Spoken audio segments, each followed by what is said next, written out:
Así como no se debe hacer terapia regresiva sin tener unas nociones básicas de la psicología del comportamiento humano, pretender hacerlo sin conocer lo mínimo del mundo de los espíritus es correr riesgos innecesarios, pues más tarde o más temprano se habrá de tener el encuentro con un paciente cuyos males sean debidos a obsesión o subyugación por una entidad espiritual. Desde la antigüedad existen leyendas populares que hablan de espantos, duendes, apariciones de fantasmas, espíritus, almas en pena y toda clase de fenómenos extraños sin causa conocida, como ruidos inexplicables, golpes y movimientos de objetos. Sin embargo, solo en 1848 tuvieron lugar las primeras manifestaciones comprobadas de comunicación con espíritus, en una casa de madera ubicada en Hydesville, un pequeño pueblo del estado de New York, Estados Unidos. Habitaba allí una honrada familia de granjeros de apellido Foss, conformada por el padre, la madre y 6 hijos, de los cuales solo dos, Margarita y Catalina de 14 y 11 años respectivamente, vivían allí en el momento de las manifestaciones que mencionaremos. La habían alquilado sin saber que la casa tenía mala reputación. Al año siguiente comenzaron a oír ruidos de golpes como si un visitante de afuera advirtiera la presencia de las personas de adentro y quisiera que le abrieran la puerta. Los ruidos comenzaron a aumentar en intensidad a mediados de marzo de 1848. Unas veces eran un mero golpe, otras veces parecían producidos por el rodar de los muebles. Las niñas llegaron a alarmarse tanto que se negaron a dormir solas y se fueron a la alcoba de sus padres. La señora Fox narró así lo que aconteció la noche del 31 de marzo de 1848. Habíamos decidido acostarnos más temprano y no consentir que se nos molestara con ruidos, haciendo todo lo posible por dormir en paz. Pero aún no se había acostado mi marido cuando empezaron a oírse los estrépitos, que aquella noche sonaban de modo distinto. Las niñas, que dormían en una cama instalada en nuestra alcoba, oyeron los golpes y probaron a imitarlos golpeando con los dedos. La menor, Catalina, decía: «Señor desconocido, haga usted lo que yo hago», y daba golpecitos con los dedos. Inmediatamente contestaba el mismo número de golpes. Cuando ella se paraba, el ruido también cesaba durante corto tiempo. Luego, Margarita dijo con tono de burla: «Ahora haga lo mismo que yo. Cuente 1, 2, 3, 4» y golpeó al mismo tiempo con los dedos. Los ruidos contestaron como antes. La niña se quedó aterrada. Luego Catalina, ingenuamente, exclamó: «Oh madre, ya sé lo que es. Pronto será el Día de los Inocentes y hay alguien que quiere burlarse de nosotros». Entonces pensé en hacer una prueba cuyo resultado ninguno pudiéramos poner en duda. Pregunté al de los ruidos que me indicara con golpes y de una manera sucesiva la edad de cada uno de mis hijos. Instantáneamente me dio esa edad, deteniéndose lo necesario entre la de uno y otro para que yo pudiera contar hasta el número de 7. Siguió a esto una pausa más larga y luego una serie de 3 golpes fuertes correspondientes a la edad de un hijo fallecido y que era el más pequeño de todos. Luego pregunté: ¿es un ser humano quien contesta a mis preguntas? A esto no respondió ningún golpe. Volví a decir: si es un espíritu, de 2 golpes. Inmediatamente resonaron los 2 golpes. A continuación indiqué: si se trata de un ser humano que fue herido, de 2 golpes. Estos se oyeron enseguida tan fuerte que la casa tembló. Continué preguntando: ¿fue usted herido en esta casa? La respuesta fue la misma que antes. Por tal procedimiento descubrí que había sido muerto en mi misma casa, que era un hombre de 31 años y que sus restos habían sido enterrados en el sótano, que su familia se componía de la mujer y 5 hijos, 2 varones y 2 hembras, todos los cuales vivían en el momento de ser asesinado y que la esposa había fallecido después. Finalmente le pregunté, ¿continuará usted golpeando si llamo a mis vecinos para que puedan también oírle? Los golpes contestaron con fuerza en señal afirmativa. Mi esposo salió a buscar a la vecina de al lado, que es la señora Redfield. Se trata de una mujer muy cándida. Las niñas, sentadas en la cama, muy juntas una a otra, temblaban de miedo. Yo creo que estaba tan tranquila como estoy ahora. La señora Redfield vino enseguida. Eran las 7:30, creyendo que haría reír a las niñas, pero cuando las vio pálidas, miedosas, casi mudas, se quedó cortada y empezó a creer que se trataba de algo más serio de lo que supuso. Hice algunas preguntas en nombre de mi vecina y obtuve respuestas por el procedimiento anterior, diciéndome su edad exactamente. La señora llamó a su marido, ante quien formulamos las mismas preguntas, obteniendo las mismas respuestas. Entonces el señor Redfield salió en busca del señor Dwesler, de su mujer y de otras varias personas. A su vez, Dwesler llamó a los matrimonios Hyde y Jewell. Dwesler fue el hombre que por primera vez apeló al alfabeto y obtuvo respuestas en forma de golpes dados al llegar a las letras indicadas. Dwesler hizo varias preguntas inmediatamente seguidas de las correspondientes respuestas.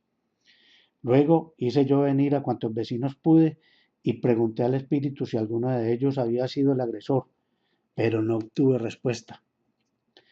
Dwesler continuó haciendo preguntas y logró enterarse que su nombre había sido Carlos B. Rosma, que el asesinato había sido un martes a las 12 de la noche, que el cuerpo fue bajado al sótano y enterrado a la noche siguiente a 10 pies de profundidad, que el móvil del crimen había sido el robo de dinero y de su mercancía, había sido un vendedor ambulante. Muchos vecinos fueron llegando a la casa esa noche y fueron testigos de lo que estaba sucediendo. Al día siguiente, la casa se llenó de gente, pero los ruidos no se hicieron sentir durante el día. Al anochecer, cuando había presentes unas 300 personas en la casa y las afueras, comenzaron de nuevo. Los vecinos comenzaron a cavar en el sótano, pero encontraron agua y tuvieron que suspender el trabajo. En el verano de 1848, David Fox, ayudado por Enrique Bush, Lyman Granger y otras personas, reanudó las excavaciones. A una profundidad de 5 pies hallaron una tabla y continuando el trabajo descubrieron alquitrán, cal y algunos huesos humanos, según el testimonio pericial de los médicos. 55 años más tarde se hizo otro descubrimiento, que no dejaba la menor duda de que realmente alguien había sido enterrado en el sótano de la casa de los Fox. La edición del 23 de noviembre de 1904 del periódico Boston Journal lo consignó en los siguientes términos. Han sido encontrados en la casa que fue de las hermanas Fox en 1848 restos del hombre que se supuso fue la causa de los ruidos que se oyeron por primera vez en la citada casa, viniendo este hallazgo a desvanecer las últimas sombras de duda que pudieran abrigarse. El nuevo descubrimiento y la buscada confirmación lo han realizado unos escolares que jugaban en el sótano de la casa de Hydesville. Guillermo H. Hyde, conocido como vecino de Clyde y propietario de la casa, mandó a hacer una minuciosa inspección, encontrándose el esqueleto humano casi entero entre la tierra y los escombros de los muros semiderruidos del sótano, esqueleto que, sin duda alguna, eran del buhonero errante, asesinado, según se dijo, hace 55 años en una habitación de la casa y luego enterrado en el sótano. Si todo efecto tiene una causa, entonces todo efecto inteligente debe tener una causa inteligente. En conclusión lógica, se pensó que en esa casa había una entidad inteligente, llámese fantasma, espíritu o duende. También quedó demostrado que las fuerzas invisibles no estaban adscritas a ninguna casa determinada sino que se había incorporado a las niñas, pues cuando éstas se mudaron separadamente a casa de un hermano y de una hermana, el fenómeno de los golpes también se repitió en ambas casas. De América, el fenómeno pasó a Francia y al resto de Europa, donde en sesiones dedicadas al espiritismo estuvo de moda durante algunos años como un medio de volver a conversar con parientes o amigos fallecidos. Se lograron comunicaciones similares a la de la casa de la familia Fox en Estados Unidos y se notó que se producían más particularmente bajo influencia de ciertas personas a las que se designó con el nombre de mediums o canales. Para esas sesiones se emplearon mesas pequeñas de 3 patas, no porque dicho objeto sea más favorable que algún otro, sino porque era un mueble alrededor del cual se podían sentar cómodamente las personas. Las mesas podían rotar o moverse en cualquier sentido para señalar a una persona, dar golpes con sus patas contra el piso para responder preguntas según un código convenido, volcarse, elevarse, etc. Inicialmente se las denominó mesas giratorias o mesas danzantes y posteriormente mesas parlantes. Al poco tiempo se descubrió que un objeto movible cualquiera, tal como una canastilla o una tablita que tuviese adaptado un lápiz, se ponía en movimiento cuando alguien en trance o meditación le colocaba los dedos encima. Podía trazar caracteres o frases completas, lo cual permitía una comunicación más rápida que la que se lograba con los golpes de las mesas. Posteriormente se reconoció que tales objetos simplemente actuaban como accesorios de los cuales se podía prescindir. La experiencia demostró que el espíritu podía actuar también sobre el brazo o la mano del medium para dirigir el lápiz. Aparecieron entonces los mediums escribientes, con capacidad de psicografía, los mediums parlantes o psicofónicos, que dicen lo que los espíritus quieren manifestar, los medios videntes, que pueden ver los espíritus, y los mediums auditivos, que los pueden oír. La espectacularidad que le han dado al espiritismo en películas y novelas, haciéndolo ver como un rito misterioso con velas encendidas y cortinas negras, en el que un grupo de personas se cogen de las manos y se sientan alrededor de una mesa para implorar la presencia de los espíritus de seres queridos que han fallecido, han hecho que algunas personas se formen conceptos errados y ha servido para que unos cuantos vivos, que se autonombran mediums, manipulen y engañen a los incautos que los buscan para solicitar consejo para cada decisión que deben de tomar, evitando con ello decidir sus actos por iniciativa y riesgo propio.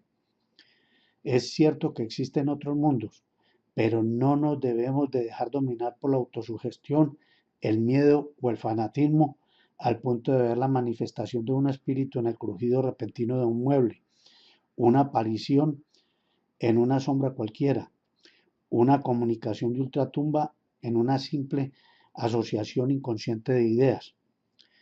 Tampoco debemos generalizar en nuestros juicios, pues aunque hay charlatanes que despachan drogas en las plazas públicas y médicos que engañan a quienes los consultan, no se puede deducir de ello que todos los médicos son charlatanes. Del hecho de que haya quienes venden anilina por vino, no se ha de concluir que todos los comerciantes en vino son adulteradores y que el vino puro no existe.